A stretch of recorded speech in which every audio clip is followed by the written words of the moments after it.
Bonsoir, vous êtes sur la chaîne du RP 2.0. Bienvenue. Vous regardez l'émission d'Outre-mer 2.0 avec aujourd'hui de la Réunion Marie-France, Anaïs et Arthur. Et du coup en direct et enregistré avec un petit différé. De Paris, là, on a Vincent avec nous. Et donc oui, je dis juste que c'était enregistré parce que pour des histoires techniques, on ne pouvait pas faire des directs avec notamment la Martinique et la Nouvelle-Calédonie. La Martinique a 8 heures de moins que nous et la Nouvelle-Calédonie qui en a 7 de plus. C'était compliqué de trouver des horaires où tout le monde était réveillé en même temps. Et du coup voilà, donc on va enregistrer puis faire des petits montages toutes les semaines. Donc ben voilà, vous regardez Outre-mer 2.0 et je vais vous laisser avec Anaïs pour Bonjour, la donc suite. Anaïs. Alors aujourd'hui, on va commencer notre première émission Dom-Tom 2.0 avec une interview. Ce sera Marie-France qui va interviewer Vincent, dont vous connaissez peut-être la chaîne Le Maquis de Paris. Le Maquis à Paris. Le Maquis à Paris. Que vous avez peut-être même vu sur le rond-point 2.0 déjà auparavant. Et ensuite, on va parler un petit peu d'actu qui se passe à La Réunion, notamment le rachat de Vardemia par GBH, les municipales, parce qu'il s'avère qu'on a une personne des Gilets jaunes qui se présente à Saint-Denis. Et puis des petites actions qu'a mené le QG des Azalées, le QG des Gilets jaunes, en ce qui concerne le planté pour manger, notamment à propos du parc Matana, mais ce sera tout à l'heure, lorsque Arthur vous le présentera. Donc on va commencer et je laisse la parole du coup à Marie-France et à Vincent. Vincent, je vais te cuisiner parce que je n'aime pas du tout ce que tu fais sur le RP 2.0. Ouais, salut Marie-France. Du coup, c'est un plaisir hein, parce que j'aime beaucoup la cuisine réunionnaise. Mais ça tombe bien. Je vais rajouter quelques épices et ça ira. Voilà. Alors donc comme Ça me fait très plaisir. comme je disais, tu fais partie donc de l'équipe RP 2.0 qu'on voit tous les mardis. Alors vous êtes 5, tu es avec Martial Premier, avec Mika, tu es avec Mishka et le sanglier jaune qu'on embrasse très fort. Vous avez chacun votre chaîne. Mika a sa chaîne, il débunk sur la police. Martial Premier a sa chaîne aussi. Sanglier a sa chaîne également. Et Mishka il a sa chaîne, mais c'est avec les constituants 91. Bon, il faut savoir que je vous suis tous les 5. En plus de suivre le RP 2.0, je vous suis tout le temps, donc je sais exactement ce que vous faites, les gars. Ouais, super, c'est super gentil, merci. Alors, mardi dernier, vous avez fait votre 35e émission. Et nous, la Réunion, on était passé lors du 26e et la Martinique également lors du 28e. Alors, est-ce que tu penses qu'on peut parler justement de cette rencontre Réunion RP du point zéro ici, pour que les gens comprennent d'où vient l'émission Outre-mer 2.0. Pourquoi on a décidé de faire Outre-mer 2.0? Parce que forcément, quand on s'est rencontrés, Vincent, c'est toi qui as eu cette idée.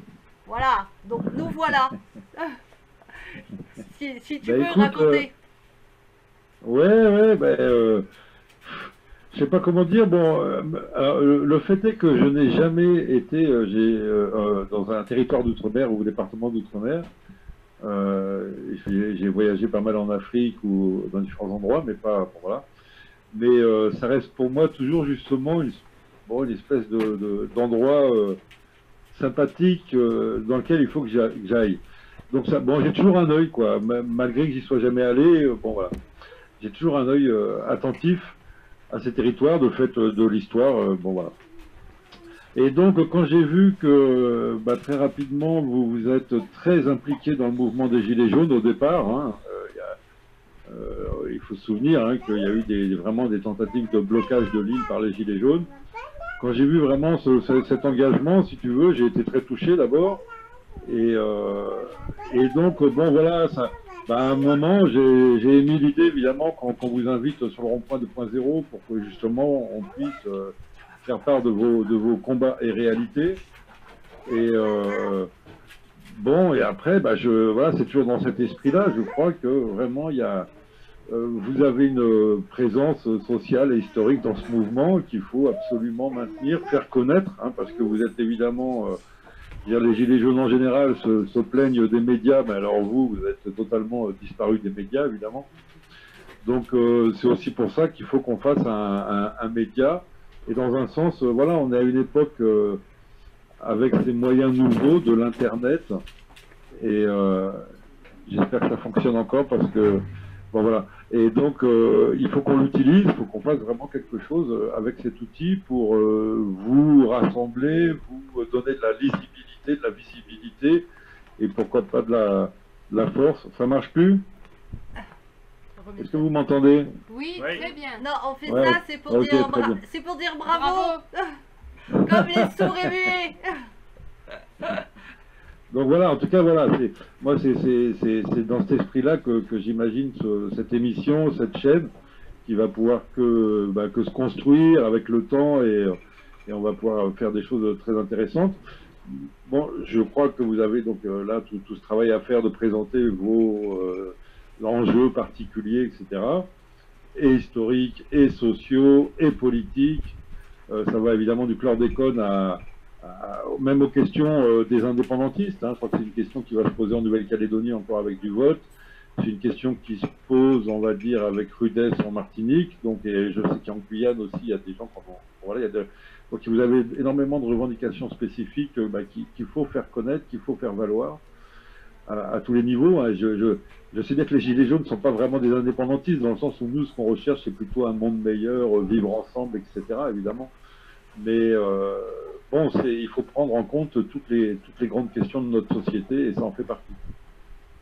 Donc il faut considérer les gens qui ont cette réaction-là à tous vos problèmes de société actuels, quoi. Voilà, et puis je finis, et je voudrais aussi, j'aimerais bien, mais ça, bon, c'est pareil, ça va se construire avec le temps, qu'on arrive avec cette émission à générer une équipe en métropole qui soit un petit peu vos représentants, ou on pourrait tout à fait avoir un groupe de gilets jaunes d'outre-mer sur Paris qui viennent aux manifs et le samedi, et qui viennent surtout, par exemple, aux ZADA. L'Assemblée des Assemblées, c'est la 5e bientôt en mars. Il faudrait qu'on arrive à générer une équipe qui vous représente et qui soit au moins à la DA6, quoi, à la prochaine, à celle de juin.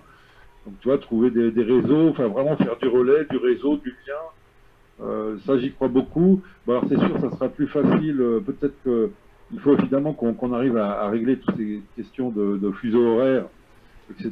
Mais peut-être qu'on arrivera malgré tout à faire des lives de temps en temps, ne serait-ce qu'une fois par mois. J'aimerais bien pour voir s'il y a de la réaction, de la réactivité avec les gens. On va essayer, tu sais, on y a réfléchi, comme du coup la Réunion, on est pile au milieu des autres dom-tom, tu vois, donc ça nous ferait démarrer pour qu'on ait un live, nous, à minuit, parce qu'on est vraiment pile au milieu du truc.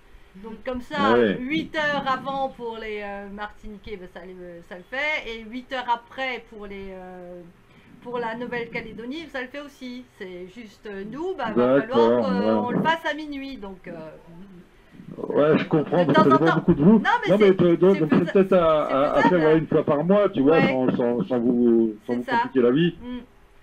C'est faisable, hein. Mais bon, voilà, en tout cas, c'est à faire. Et voilà, qu'on voit s'il y a vraiment du lien qui pourra se faire effectivement avec on va dire, des gilets jaunes d'outre-mer de métropole. C'est ça. Parce que c'est sûr, quoi, c'est sûr qu'il y a des gens aussi qui seraient prêts à participer à ce travail de lisibilité, de visibilité. Voilà. Et donc voilà, puis merci vraiment. Merci, voilà, c'est pas toi qui comme on dit. C'est pas toi qui dis merci, c'est nous. Pardon.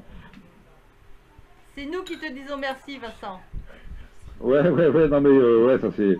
Non mais je veux dire, voilà, mais tout le monde se nourrit encore une fois les uns les autres. Hein, c'est des vases communicants. Voilà, comme je dis, Paris se nourrit de la province, et en fait justement, et Paris et la province se nourrissent aussi de vous. Et vous nourrissez de nous, de ce qui se passe en province, de ce qui se passe à Paris. Voilà, tant mieux si j'arrive à nourrir l'engagement de quelques personnes, et moi je me nourris de l'engagement d'énormément de personnes. Voilà, c'est comme ça. Ouais. Donc merci à tout le monde d'exister, comme on dit. Mais écoute, justement, tu dis tu es à Paris, donc du coup tu as appelé ta chaîne le Maquis à Paris. Mais avant ça, tu t'appelais le Maquis de la paix, tu te rappelles? Oui. Après, et tu traitais des sujets essentiellement tournés vers la spiritualité et tu expliquais beaucoup pourquoi on devait être pacifique et bienveillant. Ce qui est quelque chose de très important en effet dans la lutte et le combat. Être pacifique et bienveillant pour vraiment tenir bon, quoi. La violence mène à rien et nous on est tout à fait d'accord avec ça. Comment? Et juste avant ça, tu t'appelais, enfin ta chaîne s'appelait le Maquis de Sévenol. C'est juste parce que tu habitais dans les Cévennes? Voilà, voilà, tout à fait, parce que j'habitais dans les Cévennes et que les Cévennes ont un passé, on va dire, historique de résistance contre le pouvoir central. Donc c'est une terre difficile d'accès, donc dans laquelle se sont beaucoup réfugiés les gens qui étaient en lutte. Et donc on appelle ça la terre des Camisards, quand les protestants se protégeaient contre les chrétiens, contre l'État chrétien, catholique, pardon. Et c'est la terre des maquisards, évidemment, des Français qui se protégeaient et qui luttaient contre le nazisme pendant la Seconde Guerre mondiale. Donc voilà, il y a un maquis très, très rude là-bas. Et donc, comme j'étais dans ma petite maison à la lisière des bois, et écoute, voilà, j'ai pris cette thématique-là pour signifier mon engagement dans mon petit coin. Et puis c'est avéré que après, le cours des choses, d'abord le cours des Gilets jaunes, du fait que les Gilets jaunes s'inscrivent dans le temps long, il a fallu, je me suis un peu réorganisé, comme beaucoup de Gilets jaunes. Hein. Il y a beaucoup de Gilets jaunes où ça a totalement, si tu veux, changé les projets, on va dire, on les met de côté. Moi j'avais un projet de voyage, tu vois, de voyage, oui, de voyage, de formation en pâtisserie et de voyage. Et en faisant des gâteaux et des croissants. Voilà, donc ça va. Et donc je le mets de côté, hein, voilà, évidemment. Peut-être un jour je viendrai vous voir pour vous faire des croissants. Ah oui, cool. Et donc voilà, donc je suis allé en ville et c'est là où effectivement j'ai commencé à parler un petit peu de ces notions de temps long, de rapport à l'autre, de rapport à la violence en politique, etc. Bon. Et puis à un moment, moi je suis parisien d'origine, donc ça m'a évidemment démangé. Et je suis monté à Paris pour, comme j'ai dit, pour me rapprocher du cœur de la bête et tenter d'animer la lutte, quoi. Hein. D'animer la lutte sur le principe du temps long. Il faut qu'on reste. Chaque samedi où on est là, c'est une victoire en fait. Chaque samedi où on est là, où on est encore là, c'est une victoire enregistrée pour les Gilets jaunes. Voilà, tout le monde aimerait que ça craque du jour au lendemain, le système, et que tout soit réglé l'après-lendemain matin, mais c'est pas du tout ça, les histoires sociales, les histoires de lutte sociale, les histoires révolutionnaires, c'est toujours inscrit dans le temps long. Il y a le moment de lutte, il y a le moment de la victoire, puis ensuite il y a tout le moment derrière de la mise en place du monde meilleur et de la préservation des acquis. C'est très long comme histoire. Donc voilà, donc on s'inscrit dans le temps long, mais il faut maintenir la pression absolument toutes les semaines au moins, enfin et toute la semaine. Hein.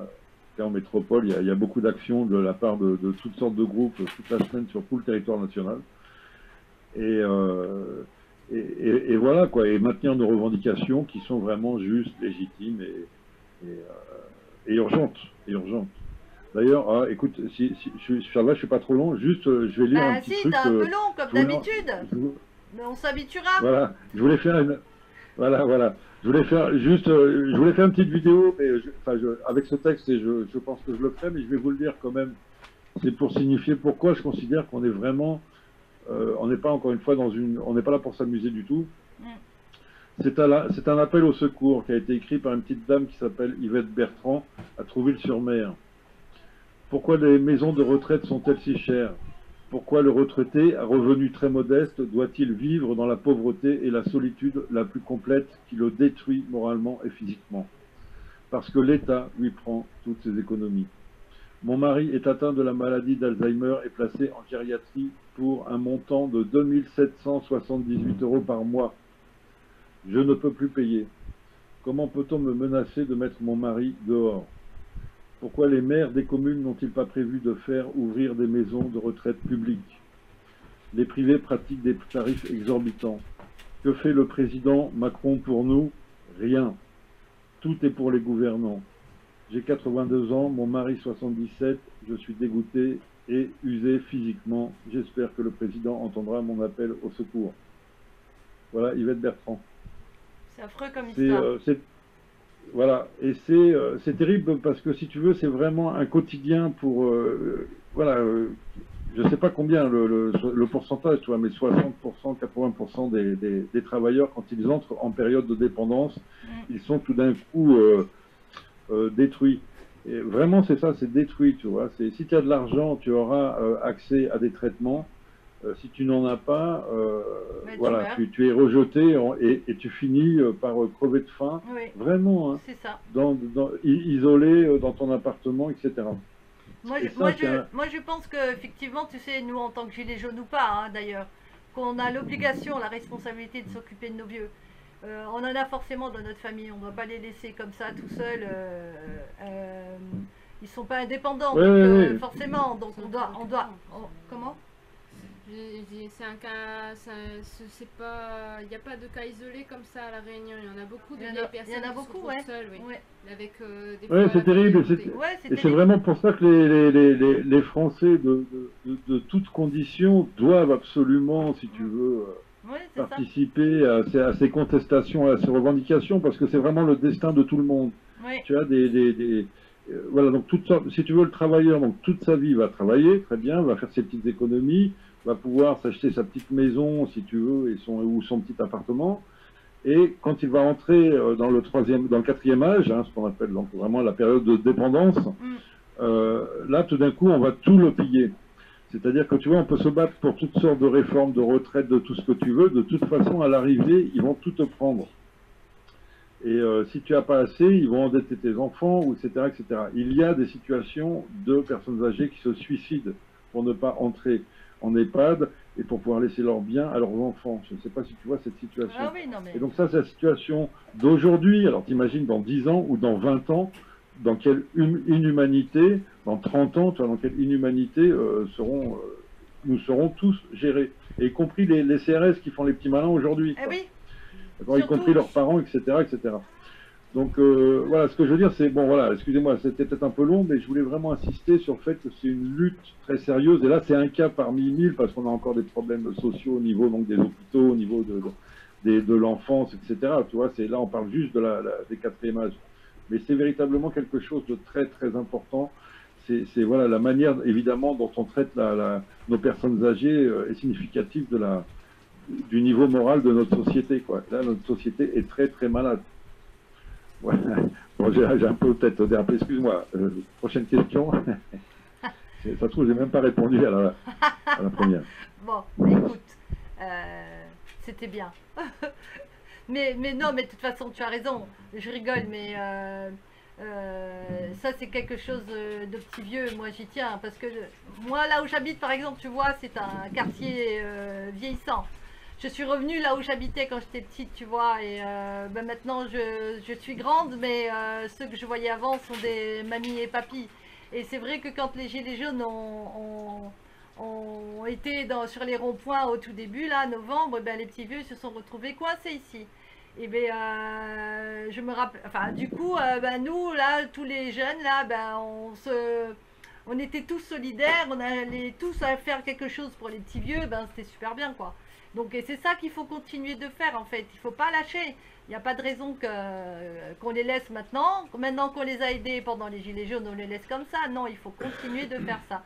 Et tu sais, par rapport à la métropole, ici chez nous, on s'occupe, disons, beaucoup de nos vieux, quoi. On les met pas trop à l'EHPAD. Et c'est vrai que de plus en plus, on n'a plus les moyens de le faire parce que les gens n'ont plus de maison. Ils ont leur famille, on va dire, mais c'est vrai que ça commence tout juste à se voir maintenant. Et parce qu'il n'y a pas beaucoup d'EHPAD. Je sais qu'à Saint-Pierre, dans la ville de 80 000 habitants, et ben, je sais pas, il doit avoir, il y a une EHPAD ici, il doit avoir 3 EHPAD, quoi. Tu vois, donc c'est pas énorme. C'est parce que nous, oui, on aime bien garder nos petits vieux chez nous. Hein.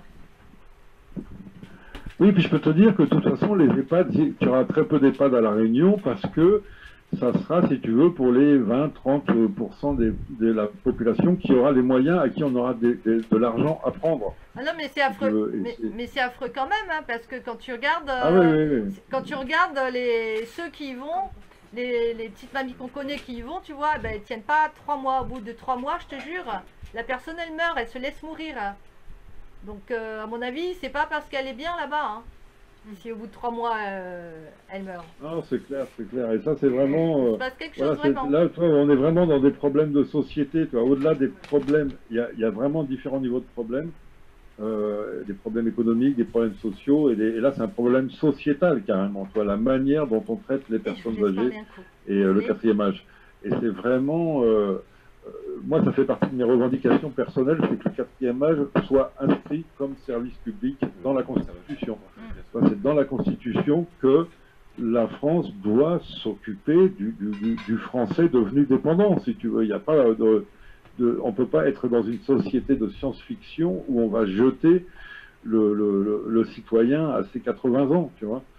Et là, ils ont généré ce monde-là. Non, il faut absolument que ce soit un service public, la gestion tu vois, des dernières années de ta vie. Il ne faut pas que ça soit un pillage. Il faut que l'État accompagne et non pas qu'il pille. C'est de l'abus de faiblesse, hein, la manière dont sont traitées les personnes âgées dans ce pays. Aujourd'hui, c'est de l'abus de faiblesse institutionnalisé. Mais bon, allez, voilà, hein, en tout cas, c'est pour signifier, si tu veux, ce que je voulais signifier, c'est vraiment l'importance de cette lutte à tous les niveaux. Et évidemment, je sais que la Réunion, donc, et les DOM-TOM ont énormément aussi d'autres enjeux, d'autres spécificités. Et voilà, on a quand même toutes nos spécificités en commun. Bon, celle-ci, la gestion du quatrième âge. Et maintenant, effectivement, on va peut-être, après, parler un peu plus de vos spécificités, justement. Alors oui, je prends la parole. Alors Ouais, effectivement, on se rejoint plutôt bien, de toute façon je pense de toute l'attitude sur cette problématique-là. Et c'est bien de pouvoir la développer aussi parce que ça prouve que les luttes qu'on mène depuis déjà plus d'1 an, ce sont des luttes qui regroupent énormément de problématiques différentes, sociétales, économiques, etc. Et c'est vrai que tu l'as dit tout à l'heure, tu parlais de violence de la part de la politique, du gouvernement et du système en place. C'est clairement ça à tous les niveaux. Hein. On a l'impression vraiment que tout est fait pour écraser, creuser les écarts au maximum et à la fin finir piller jusqu'au bout, jusqu'à la dernière goutte de sang, comme si au-dessus de nous on avait des vampires et que c'était vraiment, on se sent pareil ici, à plein de niveaux, notamment pour beaucoup de sujets d'actualité actuelle. Je me répète, c'est un pléonasme, mais voilà. D'ailleurs, est-ce qu'on On passe à la partie actualité. Interview comme ça? Oui. Ok, on passe à l'actualité. Du coup, Bon, j'ai fini de te cuisiner. Un bon Carrie Vincent. Bon Carrie Vincent, présenté par Marie-France et Vincent lui-même. Et du coup, on va passer un petit peu, Merci. un petit peu à l'actu. Et on disait justement cette histoire de vampire ou de pieuvre énergétique, comme dirait un de mes oncles. On en a une qu'on a en commun avec la Martinique. Avec tous les dom-toms. Avec tous les Il est dom-toms. partout. Hein. On veut parler du groupe GBH, le groupe, comment il s'appelle? Bernard Ayotte.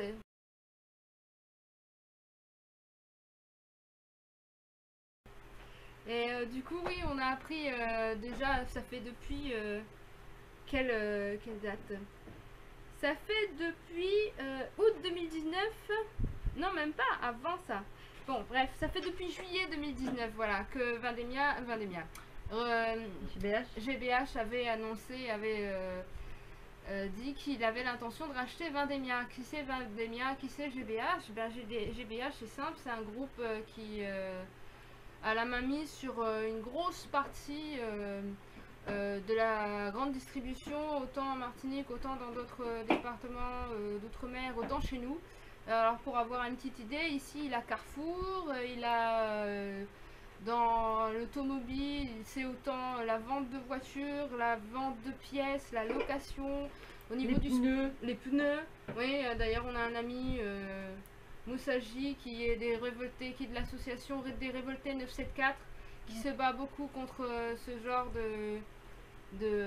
d'injustice. Dont on aura peut-être l'occasion de parler dans une prochaine émission. Si ça vous intéresse, n'hésitez pas à nous suivre. Et du coup, oui, voilà. Dans le sport, il a aussi le magasin Decathlon ici. Ils ont Monsieur Bricolage. Ça la va plus vite de restauration. dire qu'il a pas, non, peut-être. Ouais, c'est peut-être ça. Ben, pour l'instant, il n'a pas Vendémia. Ah, Il n'a pas Vendémia, qui était c'était un leader de la grande distribution à La Réunion. Vendémia qui est associé à Casino, Groupe Bourbon. En fin de compte, ils ont les Jumbo, les Scores, les Vival, les petits commerces de quartier, tu sais. Et ils ont aussi les Fnac. La Fnac, voilà. Et puis c'est une filiale, voilà. Je disais, ils étaient affiliés. C'est une filiale Casino. Ils sont présents à Madame, Maurice, Mayotte et ici. et dans tous les dom-toms, à Nouvelle-Calédonie aussi. Vendémia aussi en Nouvelle-Calédonie. Voilà, du coup, ben, il veut racheter la part à Vendémia ici. Il se défend en disant Vendémia avait 28%, même en rachetant Vendémia, certains magasins, il aura 27%. Et du coup, il défait un petit peu, parce que, comment ils appellent ceux qui contrôlent la concurrence? Il y a un Les... nom.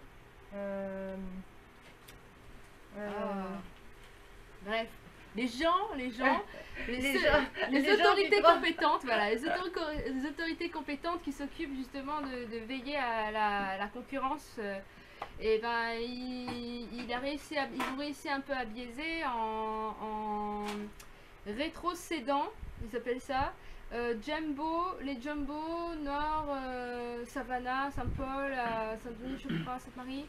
Et du coup, ça se fait qu'ils reprennent pas vraiment tout.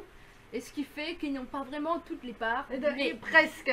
Presque. Mais il y est presque, en fait. En gros, à La Réunion, on fait un caddie. On achète presque tout chez Ayotte. Voilà, on met des baskets, c'est chez Ayotte. On achète du beurre, c'est chez Ayotte. On veut en faire ses pneus, c'est chez Ayotte. Mais au final, Anaïs, c'est quoi le problème alors? Que Bah, ce le type problème- achète tout, c'est chouette, non? C'est chouette, il a un peu tout. Le problème, c'est quoi? C'est que justement, il fait un petit peu les prix qu'il veut. Ah, il a été mis en place un petit groupe de citoyens réunionnais pour surveiller les prix à La Réunion après la venue de Madame. Comment elle s'appelle Girardin. Girardin. J'allais dire Girardin. Merci. Girardin, la ministre, qui était venue à La Réunion justement après que ça ait débuté chez nous, les Gilets jaunes, et qui avait dit oui, on va mettre un observatoire des prix spécifique à vous, des citoyens vont pouvoir surveiller. Mais c'est une bonne idée, ça. Mais c'était une bonne idée, sauf que résultat, ça continue à augmenter. Ouais. Ça va continuer à augmenter. Et lui, il se défend. Alors, des députés, alors c'est pas resté comme ça se passe pas calmement quand même. Il y a des députés qui ont quand même écrit en août dernier une lettre à Macron pour dire ah, il faut intervenir quand même, il va pas quand même tout nous prendre. C'est vraiment dangereux parce que déjà que le pouvoir d'achat, eh ben, il diminue. Et avec les prix qui augmentent et qu'il lui, il aura la même mise un petit peu sur tout, ça risque d'être encore pire. Alors du coup, ce qui se passe, c'est que Monsieur Stéphane Ayotte, il n'est pas resté en silence, il est parti voir le député Ratnon et ils ont discuté. Et à la fin de cette discussion où il a essayé de s'expliquer, Ratnon ne le croit pas du tout, il a dit à la télévision réunionnaise, donc sur Réunion la première, il disait que oui, vous inquiétez pas, nous on s'engage on va faire en sorte de baisser les prix, qu'est-ce qu'il disait encore, j'ai noté, on va faire en sorte de reprendre l'ensemble des collaborateurs, argument qui a convaincu la CFDT. Ils vont faire en sorte de défendre la production locale, de lui laisser une place, une jolie place dans les magasins, etc. Et en fin de compte, je disais, donc ça avait convaincu la CFDT, qui du coup disait que oui, ils sont favorables à l'achat de Vendémia par Ayotte. Donc c'était la semaine dernière ou cette semaine même au journal, toujours sur Réunion Première, Monsieur Joël Dallot, secrétaire général de la CFDT, qui disait c'est une opportunité parce que on ne sait jamais à qui on aurait vendu. Eux, ils s'engagent à garder les employés, les collaborateurs commerciaux, etc. Comme c'est bizarre. Ça voudrait dire que la politique, ceux qui ont les finances, ils sont des amis, tu veux dire. Ils sont copains, finalement. C'est bizarre, C'est bizarre. Ah bah moi je trouve bizarre moi. Parce je sais que pas, ça avait l'air de devenir quelque chose de normal par chez nous. Donc voilà, enfin je dis ça, je dis rien, il suffit de un petit peu fouiner et on devine. Voilà. Ensuite, de quoi on pourrait parler je laisse Marie-France parler de municipal, d'accord. ah oui, parmi les candidats à La Réunion, il y a un groupe de Gilets jaunes qui se présente à Saint-Denis. Et ça se passe pas très bien. Je vais juste dire un petit mot dessus. Hein. Donc la dame, elle a regroupé quelques gilets jaunes et elle se présente au municipal de Saint-Denis. Et bien, voilà, mais elle n'a pas le soutien des autres gilets jaunes parce que je crois qu'il y a un souci de... Je sais pas si c'est légitimité, je sais pas si on peut dire ça. Ou, en fait, elle est partie se présenter et après elle a demandé aux gilets jaunes si les gilets jaunes voulaient la suivre. Donc je crois que c'est ça qui pose problème et donc les gilets jaunes la suivent pas. Mais en même temps, c'est un sujet très difficile, les municipales... Comme pour vous, je pense, hein, Vincent. C'est pas quelque chose parce qu'on sait toujours pas quoi faire. Si les gilets jaunes doivent voter pour tel, ou les gilets jaunes doivent pas voter, si on doit s'abstenir, si on doit y aller en voter blanc, ou si on doit voter pour le plus petit parti. Tu sais, on sait pas trop quelle serait la meilleure solution en fait, en vrai. Et c'est vrai que quand on essaye d'en discuter, c'est dur parce que ça s'envenime. C'est un sujet très délicat, la politique. Alors, on essaye, mais c'est dur, quoi. Je sais pas comment ça se passe chez vous. Ouais, non, mais de toute façon, en plus, il peut pas y avoir de, comment dirais-je, de règle d'or, puisque la plupart, ce sont toujours des cas particuliers, quoi. Chaque commune a tu vois, un paysage politique différent, quoi. Oui. Si c'est tenu par un mec de droite, de gauche, qui est le plus gros opposant, est-ce qu'il y a des gilets jaunes, est-ce qu'il n'y en a pas, effectivement. C'est bon, voilà.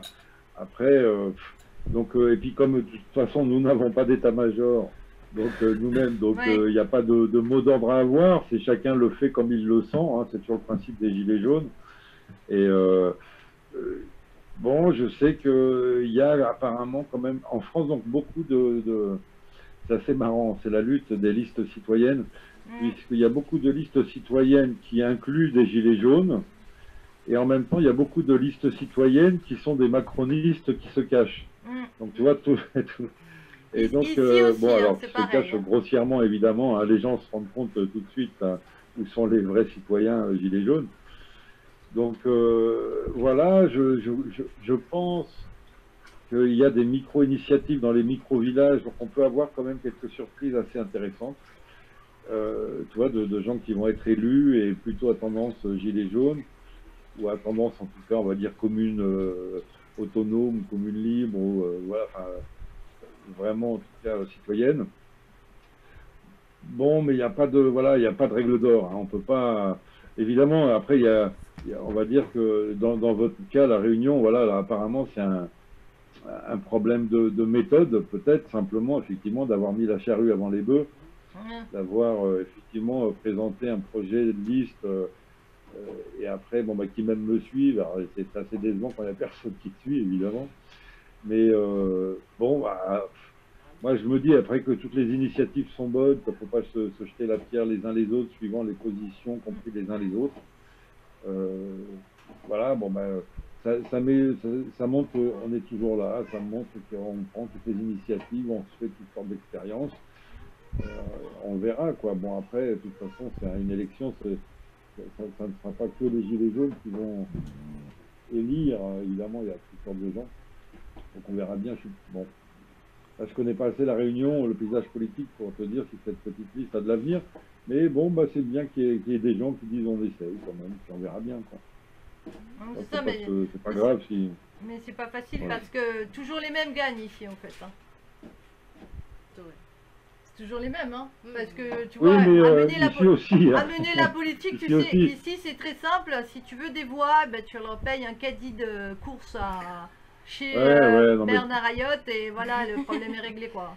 Donc, ouais, non, mais je comprends bien. Non, mais ça, c'est des méthodes d'il y a 20 ans. Donc, moi, personnellement, je suis fatiguée de ça, quoi. Sauf pour nous, sauf pour les gilets jaunes. Hein. Ouais, voilà. Au QG, on ferait jamais ça. Donc ça me fatigue un peu. Oui, quoi, oui, tu non, vois. mais il y a comment il s'appelle, Philippe Pasco, qui disait ça, qu'il a écrit un livre où il dénonce 400 hommes politiques corrompus, et je ne sais pas quoi, 5 ans ou 10 ans après, et 80% sont réélus. Donc, tu vois, voilà, c'est ça qui est terrible, hein, c'est qu'en plus on peut dénoncer les trucs, ça change pas grand-chose, enfin, c'est vraiment un travail de longue haleine. Mais il faut le faire, c'est notre époque, c'est nous les contemporains, c'est à nous de le faire, quoi, hein, voilà, il y a pas de mystère, quoi, hein. Ouais. C'est à nous de marquer, et vraiment, encore une fois, même si effectivement, donc voilà, on constate tous ce principe de réalité d'une hyperpuissance politique, gouvernementale, etc., les gilets jaunes ont quand même leur carte à jouer, on a déjà fait bouger les lignes beaucoup, on fait bouger les esprits, tu vois, il y en a qui sont partis, mais il y en a d'autres qui reviennent, voilà, on est en train de créer au bout du compte, même si c'est pas organisé, mais se crée une sorte de force politique nouvelle dans le paysage politique français. Hein, cette identité gilet jaune un peu ingérable, mais tant mieux. C'est ça qui fait aussi qu'on est fort, bizarrement. On peut pas être trop corrompu, quoi, en tout cas, parce que voilà. Donc voilà, c'est à nous de faire ce boulot-là. Et encore une fois, dans le temps long. Je le répète toujours, hein, moi aussi j'aimerais que ça soit réglé dans la semaine, mais une fois que c'est mon vœu, c'est pas la réalité, le principe de réalité, c'est qu'on est en face d'un système puissant, bien installé, bien corrompu, et ça va pas se démonter comme ça. Hein, il y en a qui disent ça s'est installé en 250 ans, tu vas pas le démonter en une semaine. Hein, donc voilà, c'est pour ça qu'il faut lutter malgré la hauteur de la montagne qui se dresse devant nous. Ok. D'accord. Donc, du coup, ouais. Du coup, voilà, on a parlé du rachat de GBH qui est total d'actu. D'ailleurs, samedi, il y aura une manifestation Gilets jaunes et certainement que ça fera partie des revendications. On arrête le monopole. Anaïs, je crois que samedi c'est loin là-bas. Samedi Oui, c'est c'est demain. On fait tellement de choses en une journée, si vous saviez. Et alors, on a parlé un peu des municipales avec cette dame qui se présente à Saint-Denis avec donc il s'appelle Aster Lopep, maintenant le peuple. Donc ils réunissent les insoumis, des militants écologistes, les gilets jaunes et des acteurs du milieu culturel, et des citoyens engagés. Donc c'est vraiment un beau mélange. Et maintenant on va passer du coup sur le planté pour manger et on va laisser parler à Arthur du coup à propos du parc Matana. Et ben ouais, du coup moi je vais vous parler du parc Matana qui est un parc en fait qu'on a qui appartient à la mairie du Tampon du coup au sud de l'île de la Réunion et qui est une ville du coup le Tampon. Et en fait, du coup, il y avait un parc, comme il y a plein de terrains aussi de la municipalité qui sont complètement en friche. La mairie rachète des terres à droite à gauche pour des pseudo-projets immobiliers qui se font pas. Enfin bon, toujours est-il que les sols sont complètement abandonnés. Et du coup, donc dans l'esprit, du coup, dans la logique du planter pour manger, par rapport à la réalité du coup de la Réunion, c'est qu'ici, il y a très peu de producteurs du coup de légumes, enfin d'alimentaire vraiment utile quoi. Il y a de la canne à sucre mais personne survit en mangeant que de la canne à sucre. Et du coup l'idée c'est de reprendre les sols pour pouvoir replanter et se renourrir par soi-même pour éviter d'avoir à passer par les gros ayottes qui nous volent tout, qui polluent la planète, qui polluent nos vies et qui polluent notre assiette. Et ben du coup si on recultive par nous-mêmes les plantes, on va pouvoir reprendre possession de tout ça, de notre environnement et de notre alimentation. Et donc dans cette idée on a voulu ouvrir ça aux tamponnais, qui sont du coup les habitants du tampon.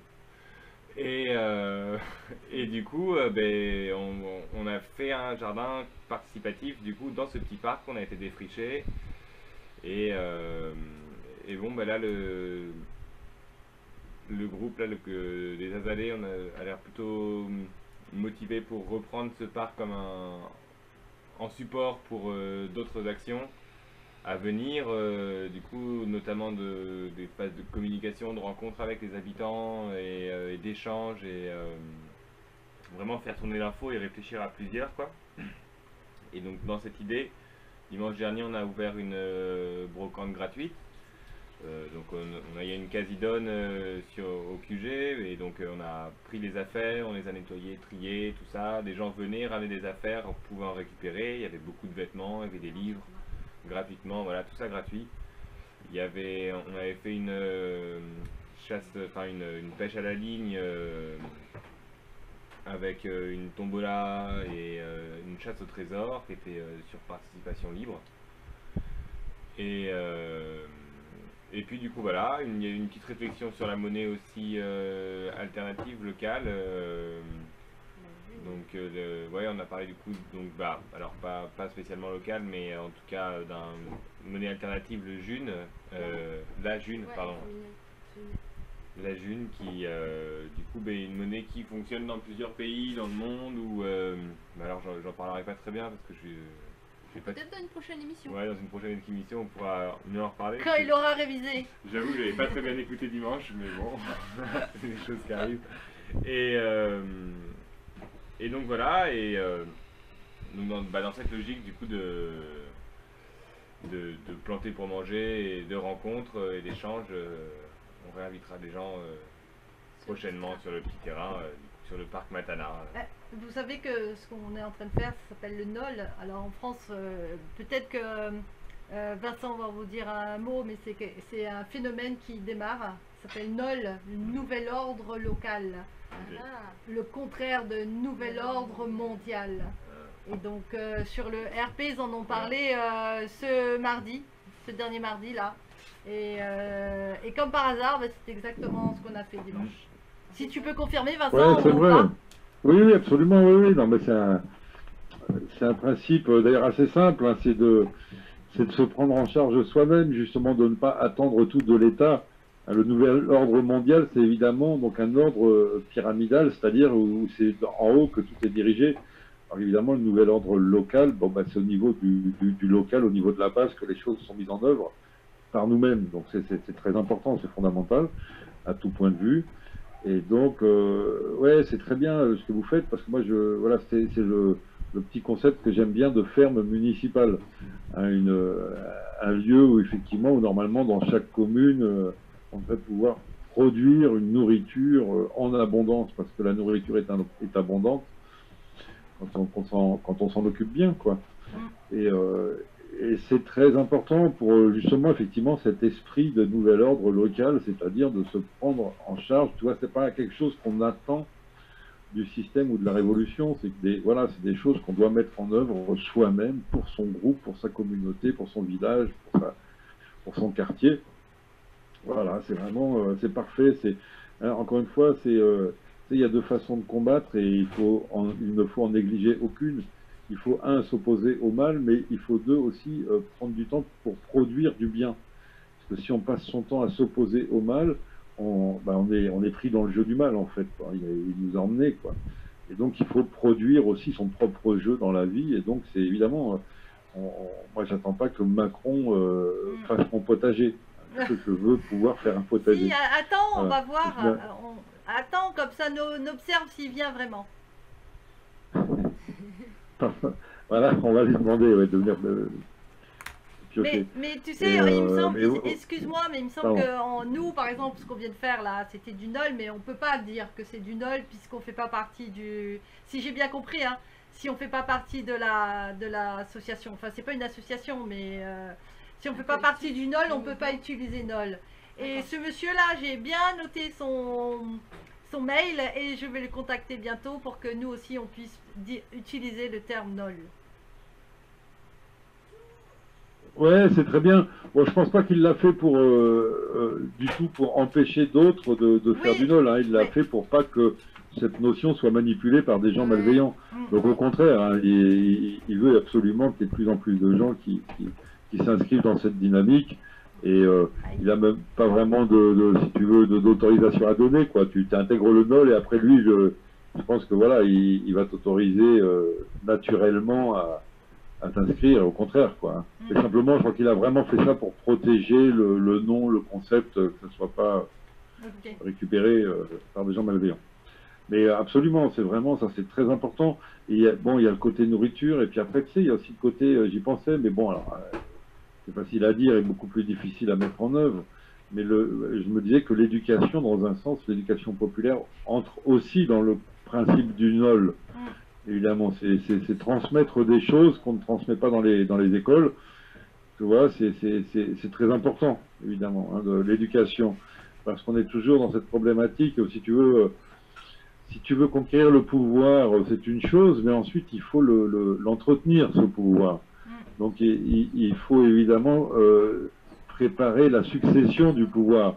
Donc, il faut préparer des générations formées aux concepts importants. Voilà, et éveiller les gens sur l'existence de concepts importants. Et les enfants les premiers. Hein. Ça, pour moi, les enfants, on doit leur apprendre à cultiver. Ça fait partie d'une dimension humaine de savoir produire sa nourriture. Ça devrait être enseigné, tu vois, dans toutes les écoles de France et du monde. Tu vois, savoir comment se nourrir. Et là, on nous apprend surtout pas ça, évidemment. Hein, on nous apprend à être dépendant de la grande distribution et éventuellement des monopoles, comme c'est votre cas. Et ce qui est évidemment scandaleux concernant votre cas, parce que justement, plus le monopole est grand, moins les prix devraient être chers. Hein, puisqu'il fait évidemment de la marge sur tous les produits. Donc si encore, tu vois, c'était que des petits commerçants, tu vois, qui faisaient la traversée de la mer et de l'Afrique pour apporter la nourriture, tu te dirais, bon, c'est normal que ce soit un peu plus cher, mais là, c'est géré d'une manière donc globale, quasiment, et donc vous devriez avoir absolument les mêmes tarifs qu'en France, enfin qu'en métropole, sur le principe que la Corse a négocié, qui s'appelle la continuité territoriale. C'est-à-dire que voilà, la marchandise à Marseille doit avoir le même prix quand elle arrive à Bastia. Et c'est l'État qui finance la part de transport pour ça. Voilà. Et donc normalement, voilà, c'est comme ça que ça devrait fonctionner avec les territoires d'outre-mer, dont la France justement s'enorgueillit tant. Voilà, c'est à eux de faire le boulot et de rendre la vie quand même plus facile et plus agréable, parce qu'il y a des réels. Enfin voilà, moi je comprends tout à fait, encore une fois, les positions radicales dans les dom-toms. Hein, moi aussi, je suis plutôt quelqu'un du vivre ensemble, comme on dit, mais je comprends que vraiment, pour moi, je comprends que, en tout cas, des gens puissent considérer qu'ils n'ont accès ni à la réelle liberté, ni à la réelle égalité, ni à la réelle fraternité, en tout cas vis-à-vis des institutions françaises. Il y a vraiment un traitement totalement, enfin qui est historique, tout ce qu'on veut, mais qui est totalement injuste à notre siècle. Et moi, voilà, pour moi, c'est totalement naturel, pour répondre à ta première question, que ces questions sociales et sociétales des dom-toms soient inclus dans les revendications des Gilets jaunes. Voilà. Oui. On positionne vite Donc fait. voilà, mais bon, voilà. Les bateaux, peut-être pas. Alors du coup, je sais pas. Bon, on a une petite question. Est-ce que ou pas, on va le faire en vote, on est en démocratie. Vrai, la vraie. Alors en fin de compte, on s'était dit en parlant d'actu, est-ce qu'on allait parler des bateaux de croisière qui sont arrivés autant en Martinique qu'ici, parce que c'est totalement dans l'actualité, disons, mondiale. Puisque, ouais, ça m'intéresse, moi. alors, puisqu'ils sont arrivés, alors chez nous il y a quelques jours déjà, et en Martinique avant-hier, je crois, des bateaux de croisière Costa avec à son bord des passagers qui avaient été passés un petit peu dans plusieurs pays. Ici, en tout cas, ils sont arrivés à Mada, on les a fait repartir, refoulés, merci. Refoulés. Ils sont arrivés à l'île Maurice à côté, ils se sont fait refouler. Et à La Réunion, ils débarquent, nos chers amis touristes, on n'a rien contre eux, hein, c'est pas le problème. Et ils débarquent et pas plus de contrôle que ça. Alors, pas de prise de température, pas de masque. Ah, il y a eu des masques. Ils ont distribué des masques. Ils ont quand même distribué des masques, ça rassure. Mais, voilà, du coup, à La Réunion, il n'y a pas eu vraiment de mouvement au niveau de la population après l'annonce de l'arrivée du bateau. à part peut-être sur certaines chaînes de radio locales et on va dire à participation libre. Radio, comment on appelle ça? Une radio, bref, c'est une radio où tout le monde peut appeler à n'importe quelle heure et en fin de compte ce sont les auditeurs qui font vivre la radio. On dirait que tu veux pas dire comment elle s'appelle cette radio. Elle s'appelle Freedom, la radio de la liberté. Il y a qui c'est qui a ça? Elle est écoutable depuis Depuis Internet, la Lune. depuis Internet, depuis la Lune. Donc si vous voulez connaître un petit peu la température de ce qui se passe par moment ici, Freedom, c'est vrai que c'est un bon baromètre. Et alors ici, donc il n'y a pas eu extrêmement beaucoup de mouvements, peut-être le maire du port, du coup là où est arrivé, parce que le port est une ville, et c'est là où ils ont débarqué dans le port du port, et il a réagi en disant oui peut-être il aurait fallu déjà un petit peu plus de mesures, peut-être un peu plus... Oui, mais à croire, enfin je me demande si les gens sont réellement au courant, réellement comme ça, au mieux informés sur ce qui se passe, tu vois, parce que tu vois, à La Réunion, on essaye au maximum de retenir les infos, c'est vraiment, mais c'est horrible quoi, en fait. Ouais, Donc est-ce qu'ils savent vraiment ce qui se passe? Je ne sais pas. On ne sait pas, on ne sait pas. Ah. D'ailleurs, si ceux qui nous regardent, ça les intéresse, on peut essayer de voir un petit peu dans les autres îles, qu'est-ce qu'ils ont comme info, parce que j'ai regardé les actualités sur France O. Donc le matin, vous pouvez le faire aussi, voir un petit peu les actualités des différents départements d'outre-mer. Et en Martinique ou en Guadeloupe, il n'y a pas eu la même réaction qu'ici. Et ils n'ont pas forcément les mêmes infos qu'ici d'ailleurs sur le virus.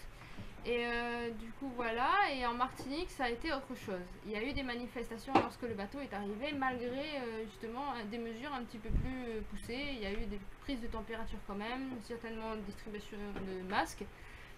Et voilà, et je pense qu'ici il aurait peut-être, je sais pas si les gens ont entendu ou regardé la même télévision que moi, parce que personnellement ma réaction ce fut au moment où le monsieur disait oui c'est une aubaine pour le tourisme parce que ils peuvent débarquer ici, c'est une chance pour eux de pouvoir un petit peu mettre les pieds sur terre, en gros. C'est génial, ça veut dire si vous êtes malade ou quoi, vous pouvez En venir à La gros, Réunion, il n'y a pas de souci. Mais c'est une aubaine pour le tourisme ici en fin de compte, ça c'est... En gros, le coronavirus, il n'empêche pas l'économie de tourner, en tout cas l'économie touristique. Je l'ai entendu comme ça. Peut-être, je suis médisante, hein, mais je me suis dit, tiens, l'argent du tourisme, ça vaut mieux que la santé du monde, quoi. Donc, voilà, j'ai un petit coup de gueule, comme sur la radio Freedom. Donc voilà, donc un petit peu de mots sur les bateaux, mais voilà, effectivement, on a beaucoup d'actu qui diffèrent, qui se contredisent, etc. Je sais qu'il y a eu le premier mort en métropole à la clinique À de la Paris. Pitié-Salpêtrière, c'est comme ça qu'on dit. Oui. Est-ce que Vincent, il a des infos à propos de ça, lui? Mais écoute, non, c'est toujours très compliqué la communication en France sur les problèmes sanitaires. Tu sais, on est un petit peu dans l'ambiance Tchernobyl, tu vois, avec le nuage qui s'arrêtait à la frontière. Donc, c'est très compliqué d'avoir de véritables informations. On a effectivement Madame Buzyn qui accuse tout le monde, alors qu'elle était ministre de la Santé, elle accuse les autres d'avoir mal fait le boulot. Et effectivement, bon, c'est assez surprenant. Et donc, bon, voilà, j'ai pas plus de nouvelles que ce que tu dis. Ce qui est toujours une fois paradoxal par rapport à la réalité de la grippe en France qui fait 8000 morts par an, la grippe classique. Donc c'est assez étonnant, on est toujours un peu surpris entre la dimension spectaculaire que prend cette épidémie et la réalité, même si c'est toujours dramatique, comme on dit, hein, un mort c'est un mort de trop, mais la réalité épidémiologique. Donc on est plutôt effectivement dubitatif en France, à Paris, les gens mettent pas de moment de masque. C'est vraiment, tu vois, au bout du compte, bon, voilà, la grippe en général tue des gens, donc comme on dit, faibles dans le sens, ben voilà, ils sont fatigués à ce moment-là, ils ont froid, enfin tu vois, c'est un processus complexe. Donc il y a eu l'émission hier, justement, on fait aussi l'émission à des médics sur la chaîne Rond-Point 2.0 où vous pouvez regarder sur la dernière partie, justement, ils donnent la façon de de s'immuniser en se nourrissant bien. Mhm. C'est la base, en fait. Il faut bien se nourrir, prendre des vitamines, etc. Et c'est la meilleure façon de s'immuniser, c'est effectivement de chercher à être en forme. Donc voilà, mais c'est par contre ce que tu disais, Anaïs, oui, que les autres, c'est très important. C'est le principe qu'on veut donner à cette émission, justement, si dans les autres dom-tom, Guyane, Martinique, Guadeloupe, Mayotte, Saint-Pierre-et-Miquelon, Nouvelle-Calédonie, ils peuvent chercher à nous joindre, à joindre cette émission au Rond-Point Outre-mer pour nous donner des informations, parce qu'il n'y aura pas d'autres vrais lieux pour justement rassembler ces informations et informer les gens. Donc ça, ouais, ça me paraît bien de lancer ces appels-là, quoi. Vraiment, je pense que c'est un outil assez nouveau et que là, les dom-tom peuvent essayer de s'organiser autour de cette émission. Ça me paraît très intéressant, à tout point de vue. Enfin, il y a plein de... On imagine qu'il peut se passer plein de choses. Tu veux faire un teasing sur la prochaine émission? Annoncer. Est-ce que tu veux bien annoncer qui on pourrait avoir sur la prochaine émission? On avait dit quoi à propos de la Nouvelle-Calédonie? Oui, la prochaine émission. Alors, oui, du coup, notre émission touche à sa fin, je pense, vu qu'on est en train de teaser pour la prochaine. Non. Oh, je suis triste. Oh non. Oh, c'est fini. On va Oh non. Oh. Il faisait plus chaud chez moi quand j'étais avec vous. C'est bien si on a pu t'envoyer un peu de chaleur. Et du coup, oui, on en envoie plein partout où est-ce qu'ils nous regardent, parce que tout le monde en a besoin, surtout en ces périodes un peu froides et que tout le monde est encore dans les rues à manifester. On est de tout cœur avec vous. Et ici aussi, comme dans les autres îles, on a des luttes qu'on mène, comme le disait si bien Vincent tout à l'heure. Et la semaine prochaine, si vous voulez bien suivre notre émission et continuer l'aventure avec nous, on va pouvoir être en communication avec une personne de la Nouvelle-Calédonie. Voilà. Ensuite, s'il y a des sujets aussi qui vous intéressent, des choses, des commentaires à faire, surtout, n'hésitez pas à commenter, à mettre un pouce bleu, parce que ça facilite la visibilité. À partager, parce que plus on partage, plus on est plus on est au courant et mieux c'est. Et voilà, du coup, surtout dans les départements d'outre-mer, on vous invite clairement à nous rejoindre, ce serait super. Voilà, qu'on le fasse vraiment un média pour nous et par nous. On va dire que ça suit un peu ça suit totalement les luttes, comme faire la nourriture par nous et pour nous dans le jardin Matana, faire nos préventions par nous et pour nous à propos du virus, faire pour nous et par nous ce partage de bienveillance et ce message de non-violence et d'avancer tout le monde dans cet esprit de lutte et de nouvelles, on va dire, sociétés, de nouveaux systèmes, par nous et pour nous, toujours. Et un petit mot sur notre chaîne à nous. Et un petit mot sur notre chaîne à nous, oui, Marie-France, peut-être Arthur veut parler. Ouais, alors bon, il y a une chaîne du coup YouTube qui s'appelle QG Zazalé, avec, il y a T-Jaune, qui est notre mascotte, qui a plein de trucs à dire, et vous aussi, si jamais des fois vous croisez T-Jaune et qui vous dit quelque chose, n'hésitez pas à le filmer pour nous l'envoyer, parce qu'on le cherche un peu partout en ce moment, et partout T-Jaune a du boulot. Il a du taf là. T-Jaune est partout, il peut être chez vous, il peut être chez nous. Il peut être chez vous, chez nous, entre les deux faites-le parler, c'est ça. Faites-le parler, n'hésitez pas, envoyez-nous la vidéo et on pourra le partager. Ensuite, je pense qu'on va mettre en commentaire. Abonnez-vous. Abonnez-vous tout de suite, Arthur a dit. Tout de suite. Oui, donc, du coup, dans les descriptions, vous pourrez certainement avoir, je pense, vous pourrez avoir les liens pour la chaîne de Vincent, notre chaîne QG Zazalé, et puis n'hésitez pas à suivre les chaînes de chaque intervenant du RP. Voilà.